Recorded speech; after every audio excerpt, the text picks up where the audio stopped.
Welcome to the Yahowah blog. I am your host, Craig Wynn. I want to speak to you today from the heart about something that is essential to the survival of the hostages, the survival of Israel, and even the redemption of God's people. On the 8th of October of last year, the morning actually after the savage Islamic attack on Israel on 10/7, which of course has been blamed on Hamas, and yes, they were culpable. But Hamas terrorists represented a tiny percentage of those who stormed into Israel to terrorize, rape, torture, abduct, and murder Jews, celebrating the occasion not only while they were doing such things in Israel, but when they returned to Gaza. The overwhelming majority of the perpetrators were just ordinary Gazan Muslims. And so the enemy that attacked Israel, the one that you are combating, cannot be eliminated by going to war in Gaza. They cannot be eliminated by defeating Hamas. There is no remedy in eliminating Hezbollah.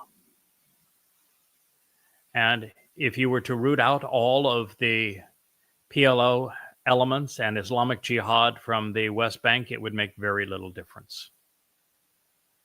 This is because all of these organizations are symptoms of the bigger problem.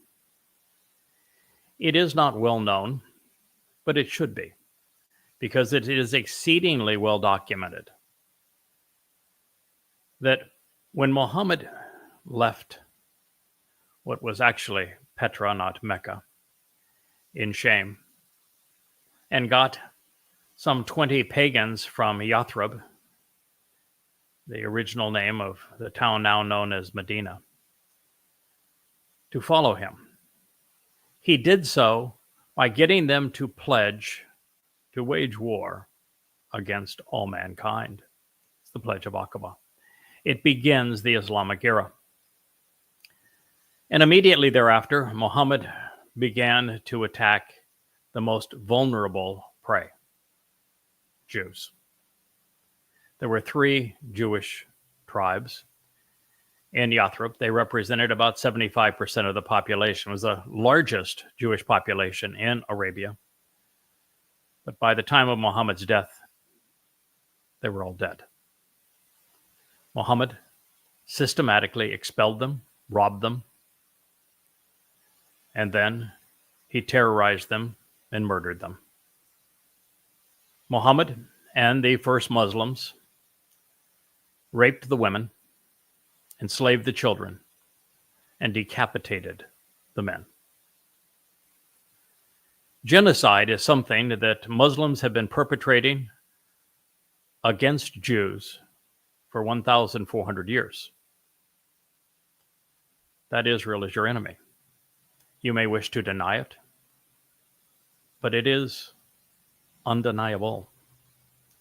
And it has been true for a very long time. So now after 10/7, Oscar Flood, as the terrorist act was called, has left such a scar on the nation of Israel and on the Jewish people. You have nothing but bad choices. There are no good ones. But I'm going to share with you the best alternative that exists to right some of the wrong that was done on that day.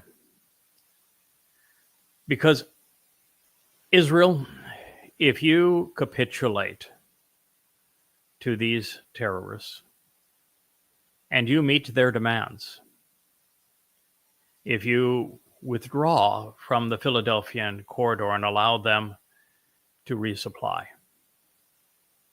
if you trade them convicted terrorists and murderers for the innocent men and women they abducted.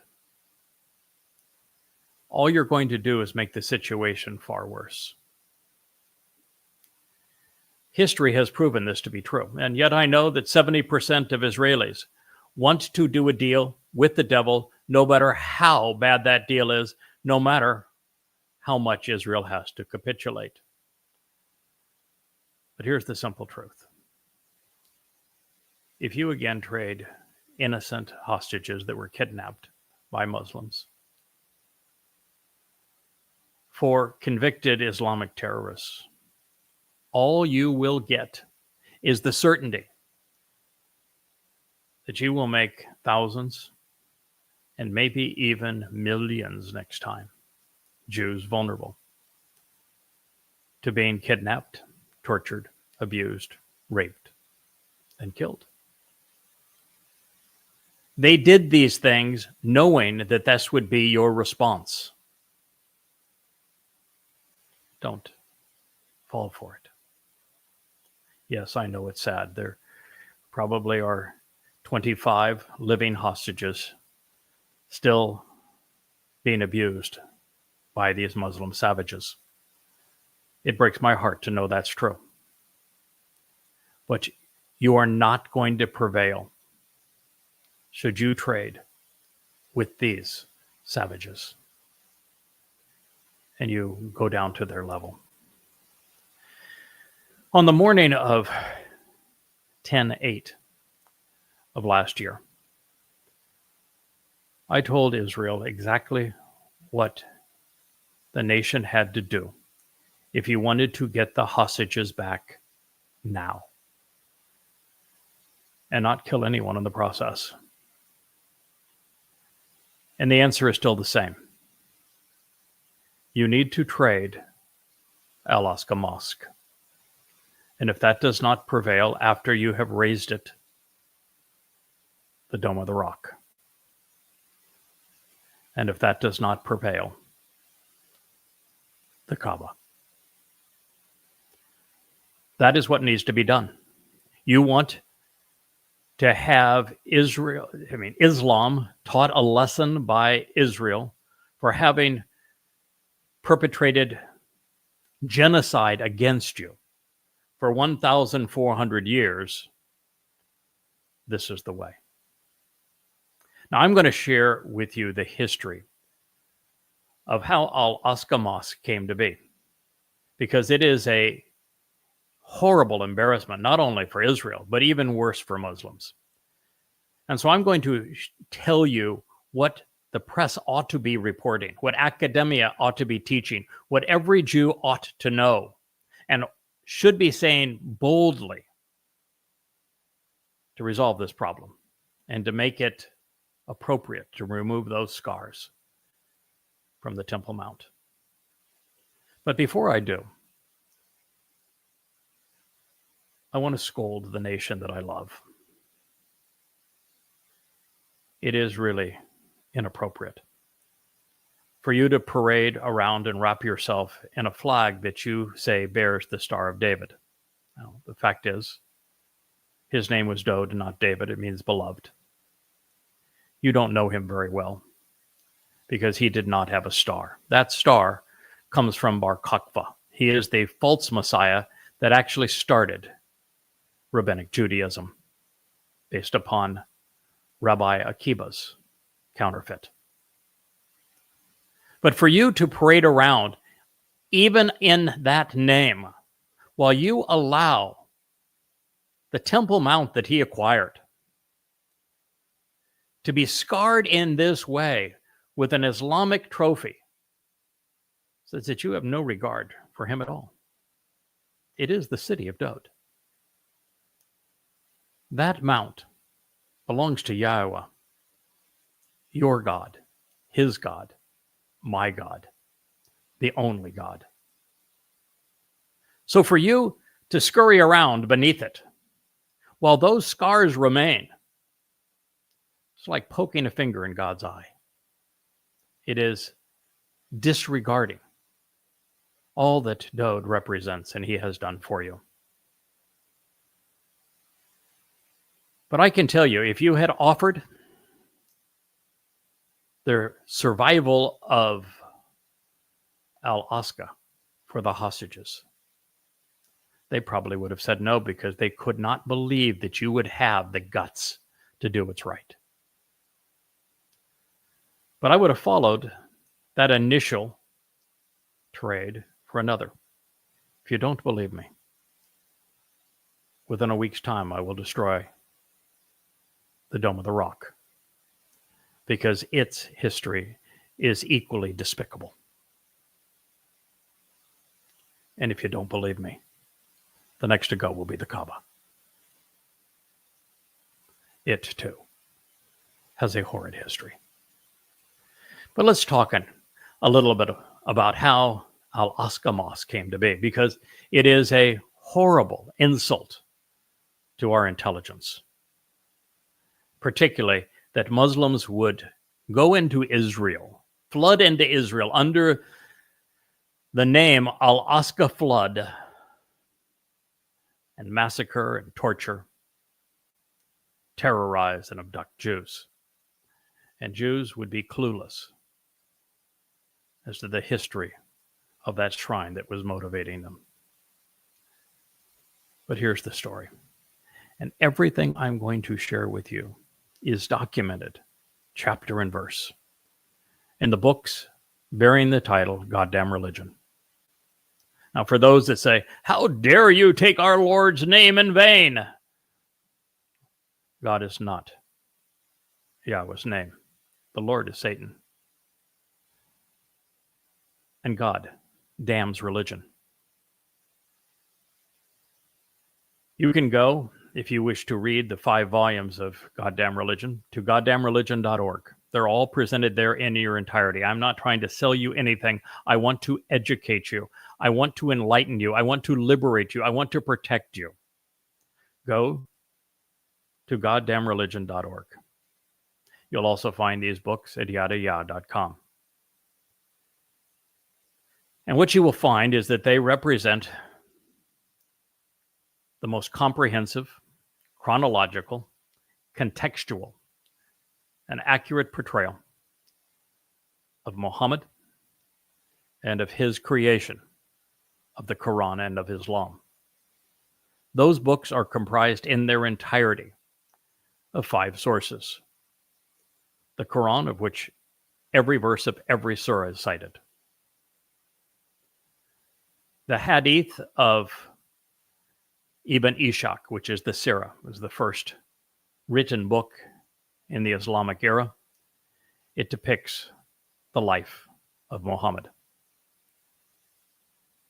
And then there is Ibn Ishaq's Torah, which is the history of Islam's formation. It is the next oldest book comprised in Islam. And both of those accounts, while both are chronological, unlike the Quran, which is a jumbled mess, were retained and passed along the same way as the Quran, from lip to ear, for generations upon generations before they were finally written down. The message in those 3 texts is the same. The players were all the same. The places were the same. The terrorist acts were all the same. I also cite from Muslim and Bukhari's collection of hadith, as they are arranged in a topical arrangement. What I did for Goddamn Religion, so that you have evidence that everything I'm telling you is precisely accurate, is I took the Quran and reordered it chronologically and set it into the context of Muhammad's despicable life by using the topical arrangement of hadith. And let's be clear. Without these hadith, Islam does not exist. The religion and all of the things that we are witnessing on behalf of the religion are the result of those hadith collections, which convey Muhammad's words and his deeds. They are the legacy of Muhammad. This is what I learned and what you will learn should you read those 5 volumes. And they are not short. They average 825 pages apiece. Muhammad engaged in what's called the never-ending argument. Those who knew him best all rejected him. They called him demon-possessed. They called him a madman. They called him a liar. They said that he was not only making all of this up, that he was regurgitating the lore of other religions, and that nothing that he was conveying was original or accurate. And in this never-ending argument, which is the single most prevalent theme in the Quran, repeated some 1,000 times, all of those who experienced Muhammad firsthand knew what I am telling you, that he was a liar, that he was a violent, demon-possessed individual, something he himself admitted. Muhammad was a sociopath. He was a rapist. He was a pedophile. He was a mass murderer. He was a thief. He was a slave trader. He was a womanizer. He was a horrible man. And there is no other conclusion that can be drawn by those with any degree of morality that read the Quran and Hadith, or as it's all laid out for you in chronological order in goddamn religion. So as a result of this never-ending argument, Muhammad ultimately got frustrated. And so did his own tribesmen. And so what they did is he had become such a nuisance, such a threat to them, that after Muhammad wore his act then, and those who knew him best mocked him, Muhammad threatened to slaughter them. And so the response of his kin was the same as we witness around the world, and unfortunately by too many Jews today. They tried to appease him. They told Muhammad what's called the idolatrous indulgence. They offered him money, which he craved, prestige, which he craved even more, and sex, perverted sex, if he would acknowledge the gods and goddesses of the Kaaba. You see, Allah wasn't one of the gods of the Kaaba. Oh, the gods of the Kaaba, Allat, Al-Uzza, Manat. And so Muhammad accepted the deal. He said, all right, I will accept your gods and goddesses. I will acknowledge them. I will incorporate them into my new religion for this promise of sex, power, and money. Huh. And the people went wild and said, oh, wow, isn't this going to be a lovely situation? We've resolved the problem with a little bribe. Well, it didn't work out well. You see, at the time, Muhammad, around 70, was diddling a 6-year-old girl. I call that pedophilia. And this young child was the daughter of not only his best friend, but the only stalwart supporter he had, Abu Bakr. And Abu Bakr didn't get any of the money. He didn't get to wear the crown for a day. He wasn't offered perverted sex. And so he went to Muhammad and said, wait a minute, pal. You told us this was a monotheistic religion. And here now, you're incorporating these goddesses. Because Muhammad actually recited a Quran surah that acknowledged that Allat, Manat, and Al-Uzza were goddesses. And so Muhammad lusted for his little plaything, Aisha, the 6-year-old child. And so he renounced the very agreement that he had accepted. But the way that he renounced it was horrific. He said, yeah, I said these things. But all of Allah's messengers speak on behalf of Satan. He blames Satan for his acceptance of the idolatrous indulgence and for including the Kaaba's goddesses into his Quran recitals. He went from the frying pan into the fire. And so Muhammad now was a laughingstock. In fact, according to the Hadith, there were only a handful of Muslims at this point. He had preached for 12 years. He had spoken about his great claim to being the messenger of, well, it was originally the Lord, and then it was Ar-Rahman. And finally, he settled upon Allah, although Allah has a variety of different names. Allahu, Allahat, Allahi. And he was so embarrassed that after these 12 years, in what was likely Petra, a town of thousands of people, he had 5 followers. So he needed to get out of town. He needed new digs. He needed a change of scenery.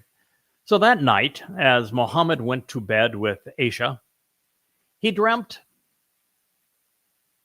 that a donkey mule, a barak, scurried into his tent, nudged him a little bit with the hoof, and said, "Hey, Mo, let's go for a ride."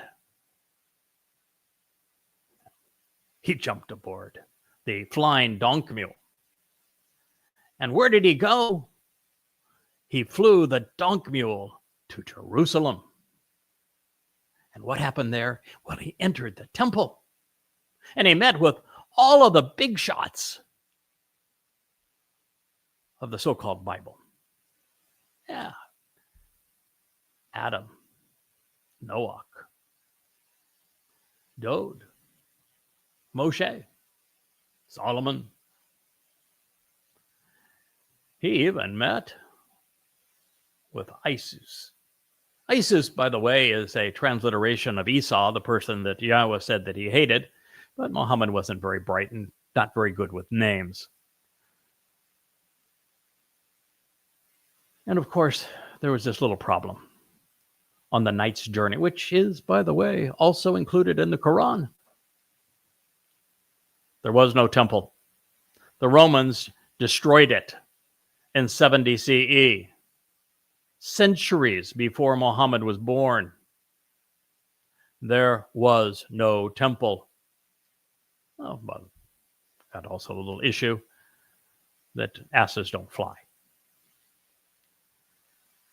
And of course, everybody that he claims to have met with was long dead. But it gets worse. How could it get worse, you say? Because then once Muhammad had this big powwow, he actually claims that he led all the Jews in a series of prostration prayers, that he wanted to go and visit the mighty Allah. I guess the only way to get to Allah is through Jerusalem. Well, that doesn't speak well of the Kaaba, does it? And guess what? He jumped aboard the flying ass again. And the first stop on the way to Allah, hell. Yeah. Right above Jerusalem, hell. And when he went to hell, there are 2 things that were important for him to share. The first is, according to Muhammad, hell is filled with women. And they're all found hanging from their breasts with meat hooks. Yeah, it's true. It's what the Hadith says. And Muhammad claims that he asked, why are these women hanging from their breasts with meat hooks? It's because they didn't appreciate their husbands. Misogynistic, do you think? Now, of course, he didn't ask to free them. He didn't ask to annul their pain. He just wanted to know why they were there. And of course, one of the women that he stumbled into there was his adopted son's wife, who he lusted over and used his encounter there to steal his adopted son's wife in an act of incest. Yeah, this was one upstanding dude for sure. Well, leaving heaven behind, Muhammad hightails it through these various climbs up to what he calls the seventh heaven, meeting with dead Jews along the way, having lively conversations with them, and he reaches Allah in the seventh heaven. And rather than say, hey, Allah, how about some enlightenment? Why don't you share a prophecy to give this Quran a kick? A little proof, perhaps. Show me a miracle. Roll over. Since you're a rock god. Do something. Nope. Said, met Allah, and all Allah wanted was to be prostrated to, butt up, nose down in the dirt 50 times a day. Huh. Now contrast that with the God of the Torah, prophets, and Psalms, who doesn't even ask us to pray to him. And every time somebody gets on their knees, he asks them to stand up. But nonetheless, that's what his pal Allah wanted.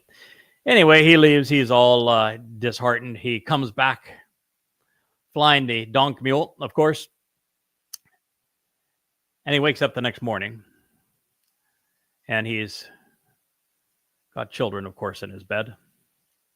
And he tells them, this is what happened to me last night.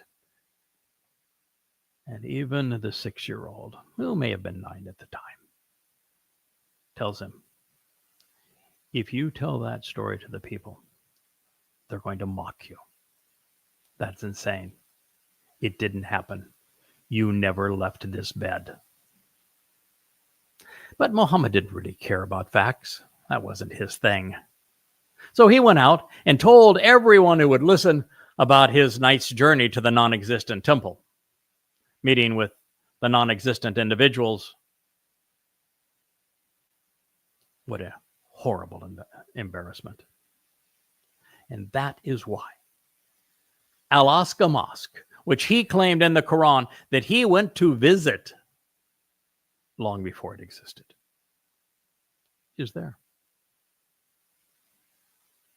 It is a complete and utter embarrassment to Islam. And because of the effect of this, Muhammad was literally laughed out of town. They shoot him away. And on the way out of town is when he met with the thugs from Yathrib, these pagans, whom he told the same story that the Meccans had heard so many times about the impending doom, but the never-ending argument always ended the same way.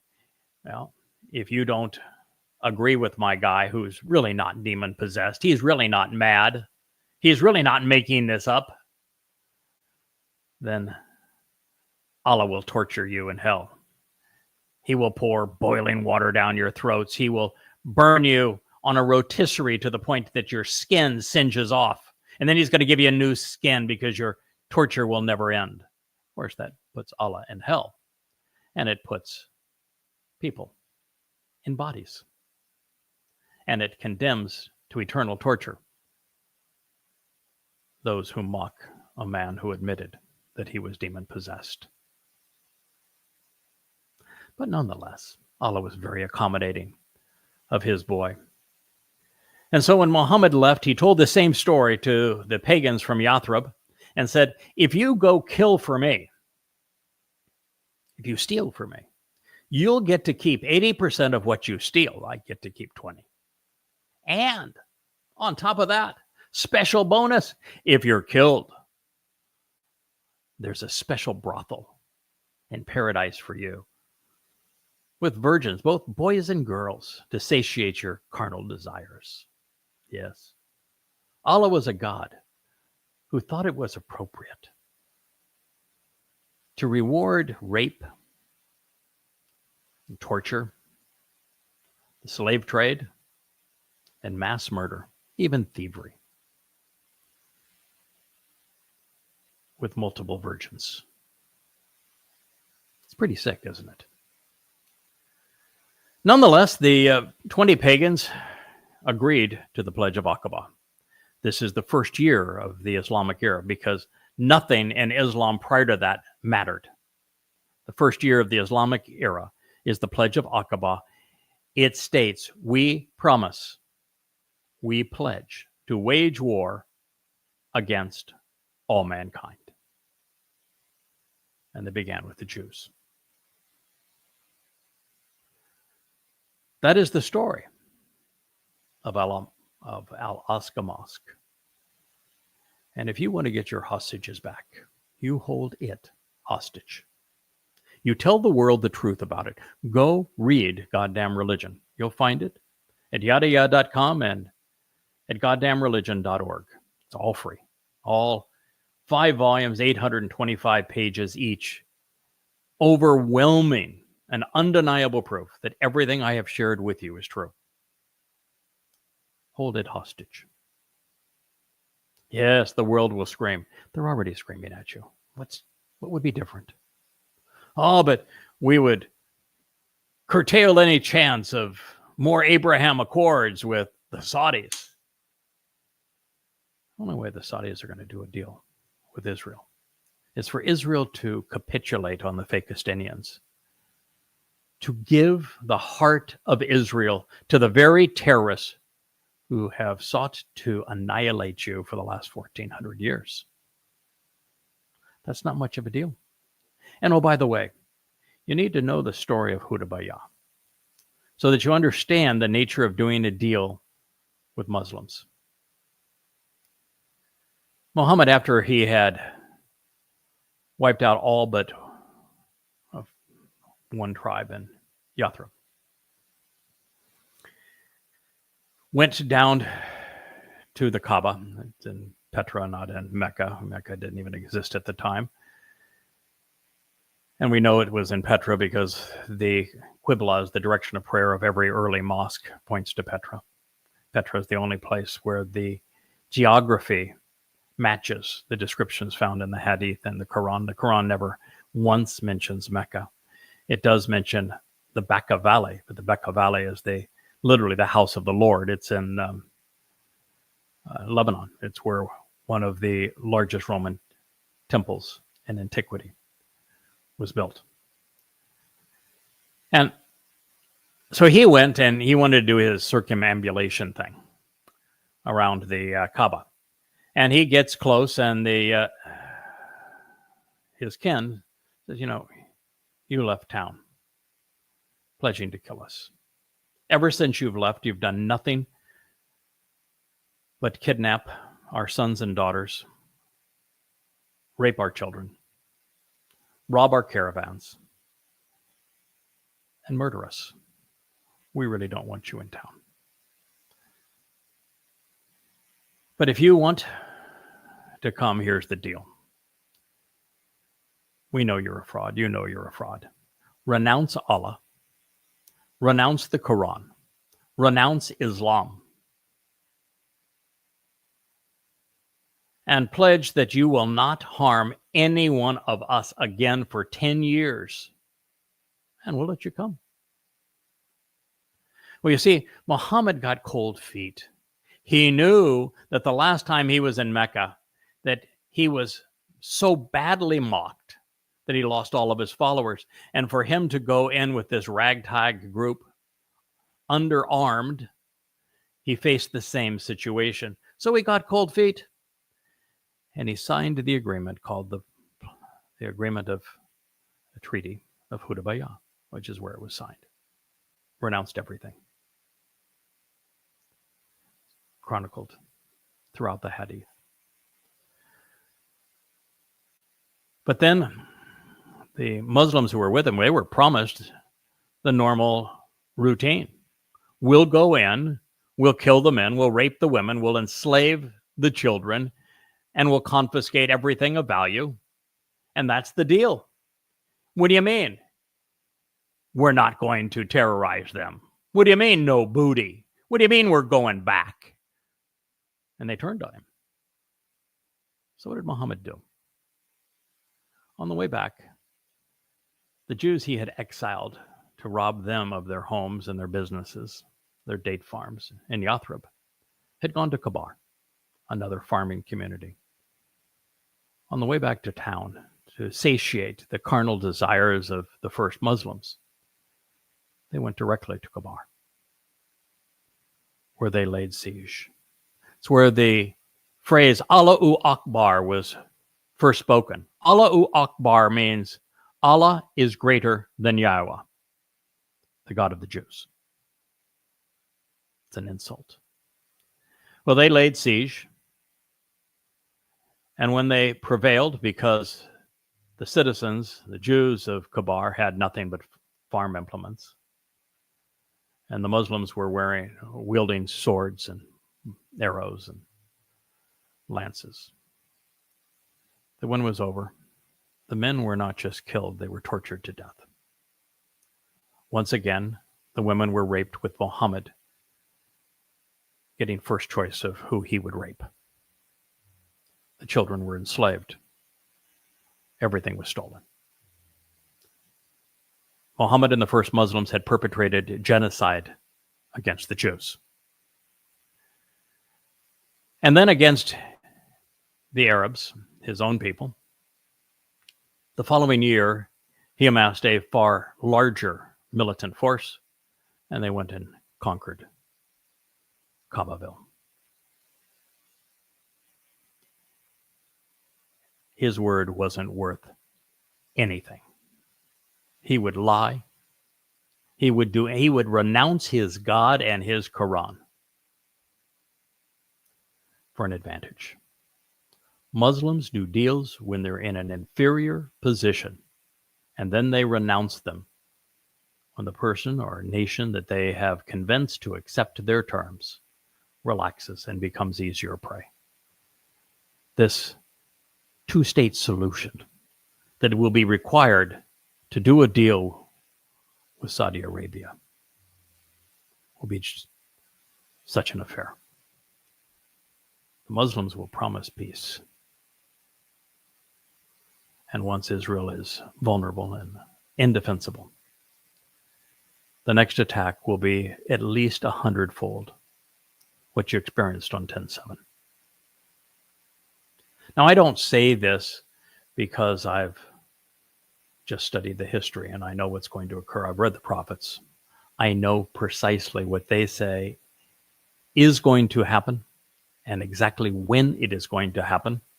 And so I'm telling you, this is what you do as a nation, collectively as a people. But I'm not speaking to all of you.